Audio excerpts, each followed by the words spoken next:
টুকু তাড়াতাড়ি রেডি হ, তোর মামা বাড়ি যাবো, তা না হলে গাড়ি ছেড়ে দিবে। মা তোমার পায়ে তো ব্যথা, তুমি তো মলম নিতেই ভুলে গেছো। টুকুর আমার মলম লাগবে না, পা ঠিক হয়ে গেছে। টুকু তুই মলমটা এখানে রাখ, তুই 1 মিনিট দাঁড়া, আমি ঘর থেকে আসছি। চল টুকু, তাড়াতাড়ি।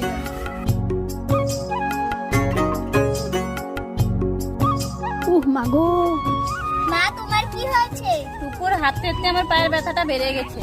তুই ঠিকই বলেছিলি, ব্যথার মলমটা আনার দরকার ছিল। মা তুমি চিন্তা করো না, তোমার ব্যাগে আমি মলম রেখে দিয়েছি, তুমি ডাক্তার চেক করে দেখো। মা তো ঘরে গেছে, তাকে মলমটা ঢুকিয়ে দাও।